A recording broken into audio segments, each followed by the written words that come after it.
বন্ধুরা সবাই কেমন আছেন? চলে আসলাম আজকে আরও একটি গুরুত্বপূর্ণ আবহাওয়ার খবর নিয়ে। উত্তরবঙ্গে শুরু হচ্ছে প্রচণ্ড বজ্রসহ ঝড় বৃষ্টি। দক্ষিণের কিছু এলাকায় হালকা মাঝারি বৃষ্টিপাতের সম্ভাবনা রয়েছে আজ রাতে।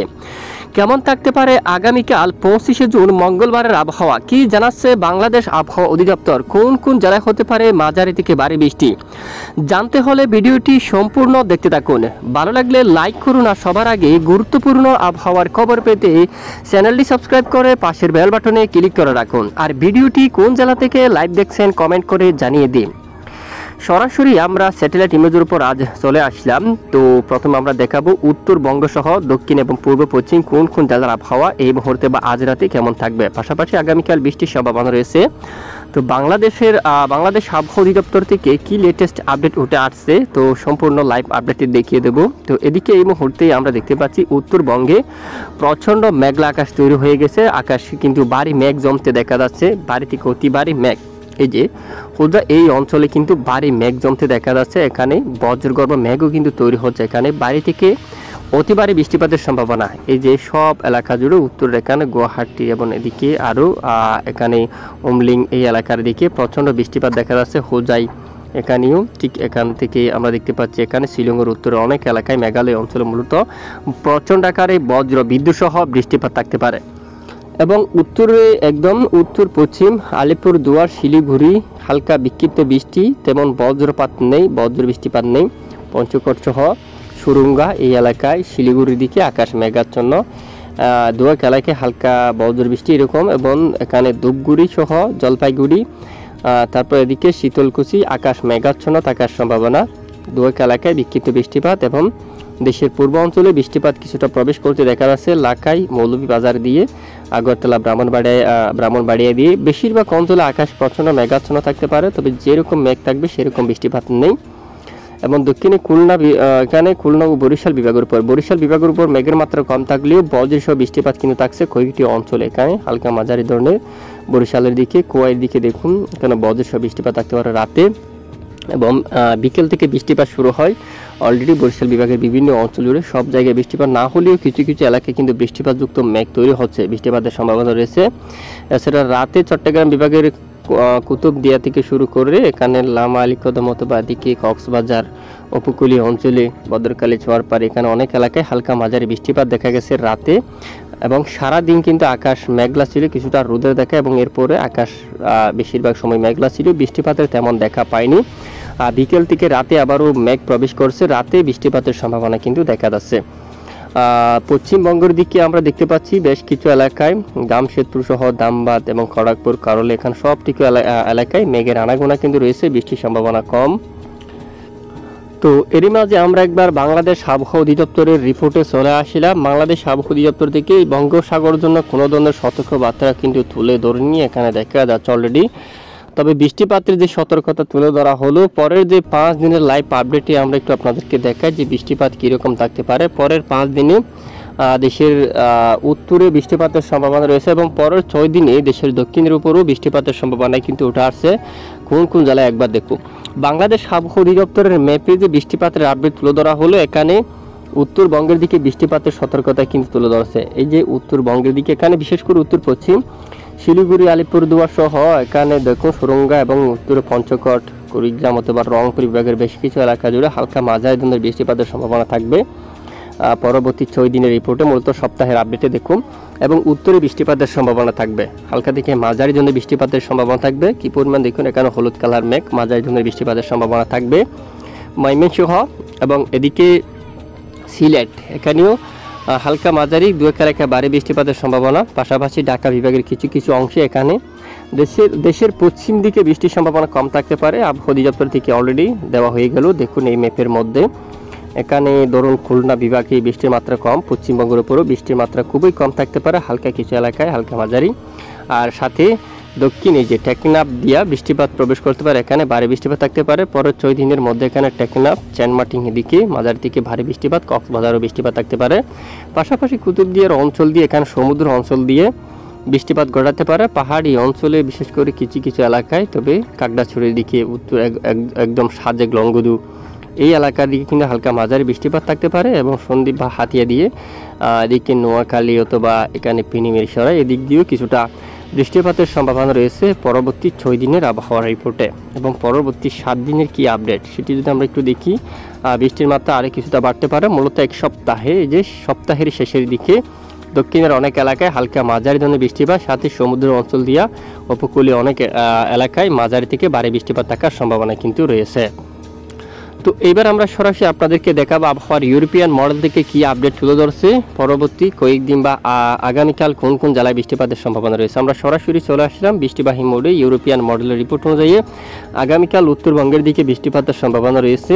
এরই মাঝে শিলিগুড়ি থাকতে পারে, কোচবিহার থাকতে পারে, পঞ্চগড় অথবা উত্তরের এই সমস্ত জেলাগুলোর উপর বজ্রবিদ্যুৎ সহ বৃষ্টিপাত থাকার সম্ভাবনা। দেশের উপর বৃষ্টির সম্ভাবনা খুবই কম, যা আমরা গত কয়েকদিন ধরেও কিন্তু আপনাদেরকে জানিয়েছি। বাংলাদেশের 90% এলাকায় বৃষ্টিপাতের কোনো ধরনের সম্ভাবনা নেই। প্রতিদিনের আপডেট কিন্তু আমরা জানাই যে বৃষ্টিপাতের সম্ভাবনা সেটি উত্তর একদম, যেটি বাংলাদেশের উপর প্রবেশ করার সম্ভাবনা খুবই কম। এবং 25শে জুন দেখুন, 25শে জুন নাগাদ মঙ্গলবারও বাংলাদেশের উপর তুলনামূলক বৃষ্টির সম্ভাবনা খুবই কম। খুলনা, বরিশাল, চট্টগ্রাম বিভাগের কিছু কিছু স্থানে বিক্ষিপ্ত বজ্রসহ বৃষ্টিপাত থাকতে পারে। অলরেডি বাংলাদেশ আবহাওয়া অধিদপ্তর থেকেও বলা হয়ে গেছে প্রত্যেক বিভাগের 10% এলাকা জুড়ে কিছুটা বজ্র বিদ্যুৎ সহ বৃষ্টিপাত থাকতে পারে। উত্তরে রংপুর বিভাগের উত্তর আলিপুরদুয়ার, শিলিগুড়ি এই সমস্ত এলাকায় কিন্তু বৃষ্টিপাত থাকতে পারে। এইবার দেখে নেব 26 তারিখের আপডেট কেমন থাকবে। 26 তারিখের যে আপডেট রয়েছে সেখানেও আমরা দেখতে পাচ্ছি বৃষ্টির সম্ভাবনা খুবই কম।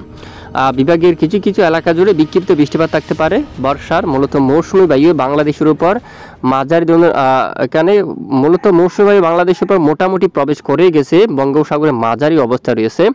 তবে ভারী বর্ষণের দেখা এখনও পাচ্ছে না বাংলাদেশের। তবে উত্তরবঙ্গে ভারী বৃষ্টিপাত গত কয়েকদিন আগে ভালো বৃষ্টিপাত ছিল, ইতিমধ্যে বৃষ্টির মাত্রা অনেকটাই কমছে। আবার বৃষ্টিপাত শুরুর একটি সম্ভাবনা কিন্তু দেখা যাচ্ছে। তবে আগামী 27 তারিখ বা 28 তারিখ নাগাদ যে রিপোর্টে দেখা যাচ্ছে বাংলাদেশের অনেক এলাকায় হালকা থেকে মাঝারি ধরনের বৃষ্টিপাত থাকতে পারে। বিশেষ করে বর্ষার বৃষ্টি বেশিরভাগ এলাকায় শুরু হওয়ার সম্ভাবনা। যদি মহান রবের হুকুম হয় অবশ্যই বৃষ্টিপাত হবে। দেখুন কয়েকদিন পরে বৃষ্টিপাতের সম্ভাবনা মাসের শেষের দিকে বাংলাদেশের বেশিরভাগ অঞ্চল জুড়ে হালকা থেকে মাঝারি ধরনের ভারী বৃষ্টিপাত থাকার সম্ভাবনা কিন্তু দেখা যাচ্ছে। ইতিমধ্যে আবহাওয়া ইউরোপিয়ান পূর্বাভাস মডেল থেকে দেখা যাচ্ছে এবং মাসের শেষের দিকে চট্টগ্রাম বিভাগেরও বেশ কিছু এলাকা জুড়ে হালকা থেকে মাঝারি ও ভারী বৃষ্টিপাতের সম্ভাবনা রয়েছে। এরই মাঝে থাকতে পারে দিঘিনালা অঞ্চল, কাকড়াছড়ি, লংগুদু অঞ্চল এবং মানিকচরের দিকে এই এরিয়ার মধ্যে বৃষ্টিপাত থাকতে পারে। এবং পাশাপাশি পরিচিত উপজেলা দরং, হাটহাজারী, রাঙ্গামাটি বা বিলাইছড়ি এখানে বৃষ্টিপাত ঘটাতে পারে। রাজস্থলী, চট্টগ্রাম, সাতকানিয়া, রোয়াঙ্গাছড়ি, কুতুবদিয়া, কক্সবাজার এবং এদিকে চকরিয়া, মহেশখালী, বদরখালী, মতরবাড়ি এই এলাকায় এবং সমুদ্র অঞ্চলের দিকে এবং এদিকে হাতিয়া সহ সন্দ্বীপ এসবটুকু এলাকায় বৃষ্টিপাত ঘটার সম্ভাবনা। সেনবাগ এবং ছাগলনাইয়া দিয়ে কুমিল্লা সহ এখানে অনেক এলাকায় বৃষ্টিপাত থাকতে পারে। এবং উত্তরে ময়মনসিংহ ও ঢাকা বিভাগের বিভিন্ন অঞ্চল জুড়ে হালকা মাঝারি ধরনের বৃষ্টিপাত থাকতে পারে। এরপরে ভারতের উপরে বৃষ্টিপাত ঘটার সম্ভাবনা কিন্তু দেখা যাচ্ছে। 29শে জুন এখানে দামবাদ সহ পশ্চিমবঙ্গের কিছু স্থানে প্রবেশ করতে পারে। জামশেদপুর, পুরুলিয়া, বাঁকুড়া, মুড়ি এখানে হিজাম এই অঞ্চলের দিকে হালকা মাঝারি ধরনের বজ্রসহ বৃষ্টিপাত প্রবেশ করার সম্ভাবনা দেখা যাচ্ছে। এবং এরই মাঝে আমরা দেখে নেব যে তাপমাত্রা কোন কোন জেলায় কেমন থাকতে পারে। আমরা চলে যাচ্ছি 25শে জুন মঙ্গলবারের যে সর্বোচ্চ তাপমাত্রা একটু আমরা দেখে নেব। বাংলাদেশের উপর কেমন, পশ্চিমবঙ্গের উপর তাপমাত্রা কেমন থাকতে পারে, সর্বোচ্চ কত ডিগ্রি সেলসিয়াস পর্যন্ত উঠতে পারে তা দেখুন। পশ্চিমবঙ্গের দিকে যদি আমরা সর্বপ্রথম দেখি তাপমাত্রা পারদ কিন্তু দেখুন মঙ্গলবার 25 জুন তেমন বাড়ছে না, স্বাভাবিক 33 ডিগ্রিতে দামবাদ শহর, রাঁচি, পুরুলিয়াতে এরকম, জামশেদপুর কিছুটা 35, করাকুন, মেদিনীপুরে কিছুটা 35 থাকতে পারে। এবং কলকাতা সহ আশেপাশে এলাকায় উত্তর 24 পরগনায়, দক্ষিণ 24 পরগনায়, নদিয়া 36-এ তাপমাত্রা থাকতে পারে, মুর্শিদাবাদে 32 বা 33 এরকম, রাজশাহীর দিকে 31-এ তাপমাত্রা থাকার সম্ভাবনা। এবং রংপুর বিভাগের বেশ কিছু অঞ্চল জুড়ে 30 অথবা 31, শিলিগুড়ি, আলিপুরদুয়ারে 30 বা 29 এরকম, গোলাপাড়ায় 31, গুয়াহাটিতে 31 এবং বাংলাদেশের ময়মনসিংহ বিভাগে 33 পর্যন্ত। সিলেটের উপরও 33 তাপমাত্রা থাকার সম্ভাবনা। ঢাকায় 32 পর্যন্ত থাকতে পারে। কুমিল্লার ব্রাহ্মণবাড়িয়া এখানে 31-এ তাপমাত্রা থাকার সম্ভাবনা। বরিশাল, জালকাঠি, পটুয়াখালী, নোয়াখালী, পিরোজপুর এসব এলাকায় সন্দ্বীপ, হাতিয়া 30, 31 এরকম, চরপেশং এবং লালমোহন এবং এদিকে কলা কলাপাড়া, বরগুনা, এখানে মংলা, সাতক্ষীরা সবটুকু এলাকায় দেখুন, পাবনা, যশোর, ঝিনাইদহ 33 বা 32 এরকম তাপমাত্রা থাকতে পারে এবং চট্টগ্রাম বিভাগের উপর তাপমাত্রা আরও কিছুটা কম রয়েছে। পাহাড়ি অঞ্চলের দিকে 37, উপকূলীয় অঞ্চলে 29। তবে এরকম তাপমাত্রা কম থাকলে কি হবে, ব্যাপক গুমট ব্যবসা গরম অব্যাহত রয়েছে বেশ কিছু অঞ্চল জুড়ে। চরমভাবে সতর্কবার্তা কিন্তু দেওয়া হয়ে গেছে। ইতিমধ্যে যদি আমরা একটু দেখি, বাংলাদেশের উত্তরের বেশ কিছু এলাকায় 24 তারিখ নাগাদ থেকে অস্বস্তিকর গুমট ব্যবসা গরম ছিল, যা উপকূলীয় অঞ্চলীয় কিছুটা প্রভাব পেলে কুতুবদিয়া সহ এবং এখানে ঢাকা বিভাগ সহ বেশ কিছু এলাকায় ব্যবসা গুমট গরম অব্যাহত ছিল, যা আগামীকালও থাকতে পারে চট্টগ্রাম বিভাগের উপকূলীয় অঞ্চলের দিকে, তারপর ঢাকা বিভাগে এবং ময়মনসিংহ, সিলেট, কেন অনেক জেলায় অস্বস্তিকর গুমট ব্যবসা গরম অব্যাহত থাকার সম্ভাবনা। যে হাওয়ার দাপট যদি আমরা একটু দেখি, মূলত বেশিরভাগ সময় বাতাস থাকবে না দেশের উপর, দেখুন একদম লো অবস্থায়, বাতাসের গতিমাত্রা খুবই কম থাকতে পারে, কয়েক ঘন্টার মতো কিছুটা দমকা বাতাস থাকতে পারে এই অঞ্চল দিয়ে। এখানে দেখুন 26 তারিখ নাগাদ বাতাসের গতিমাত্রা অনেকটাই কম থাকার সম্ভাবনা কিন্তু আমরা দেখতে পাচ্ছি। তবে আগামী 28শে জুন শুক্রবার থেকে দক্ষিণ দিক থেকে দমকা বাতাস বাড়তে পারে। চট্টগ্রাম সহ ফটিকছড়ি উপজেলা, চকরিয়া, কুতুবদিয়া, নাইক্ষ্যংছড়ি সবটুকু এলাকা জুড়ে দমকা বাতাস কিন্তু বাড়ার সম্ভাবনা রয়েছে এবং আগামী 28 অথবা 29 তারিখ থেকে বৃষ্টিপাত শুরু হতে পারে দক্ষিণের বেশ কিছু এলাকায় মাঝারি থেকে ভারী বৃষ্টি। বর্ষার ভারী বৃষ্টিপাত শুরু হওয়ার কিন্তু সম্ভাবনা কিন্তু ইতিমধ্যে আমরা দেখতে পাচ্ছি। আর ইতিমধ্যে ভারতের আইএমডি থেকে যে আপডেট দেওয়া হলো বৃষ্টির সতর্কতা, এই যে বৃষ্টির সতর্কতা ত্রিপুরা অঞ্চলে ভারী থেকে অতি ভারী বৃষ্টিপাতের সম্ভাবনা দেওয়া হলো আমবাসা, তারপর এখানে কুমারঘাট সহ ধর্মনগর এই এলাকায় বৃষ্টিপাতের সম্ভাবনা দেওয়া হয়েছে অলরেডি এবং বৃষ্টিপাতের আরও সম্ভাবনা সতর্কবার্তা দেওয়া হলো আলিপুরদুয়ার, এখানে বৃষ্টিপাতের সতর্কতা দেওয়া হলো, রাতে বৃষ্টিপাত ঘটতে পারে এই সবটুকু এলাকায়, আলিপুরদুয়ার, কোচবিহার, ধূপগুড়ি, এখানে বজ্রসহ দেখুন বজ্রসহ বৃষ্টিপাত থাকতে পারে এবং এদিকে দেখুন ভারী বৃষ্টিপাত থাকতে পারে জলপাইগুড়ি, শিলিগুড়ি এবং এদিকে ওদলাবাড়ি এই এলাকার দিকে, তারপর এখানে লেবা, দার্জিলিং সহ এই সবটুকু এলাকায় বৃষ্টিপাতের সম্ভাবনা। শিলং আশেপাশে বেশ কিছু এলাকায় মাঝারি থেকে ভারী বৃষ্টিপাতের সম্ভাবনা। আর একটু উত্তরে একদম দেখুন গাংটুকুর উত্তরে ভারী থেকে অতি ভারী বৃষ্টিপাতের সম্ভাবনা রয়েছে। পশ্চিমবঙ্গের উপর বৃষ্টিপাতের সতর্কতা দেওয়া হয়নি, তবে ভারতের এই যে মধ্য অঞ্চল এখানে মাঝারি থেকে ভারী বৃষ্টিপাত, বজ্রসহ বৃষ্টিপাত থাকার প্রবল সম্ভাবনা কিন্তু দেওয়া হয়ে গেল আবহাওয়া অধিদপ্তর থেকে। এ হচ্ছে আজকের আবহাওয়ার গুরুত্বপূর্ণ রিপোর্ট। এতক্ষণ আমাদের সাথে থাকার জন্য ধন্যবাদ।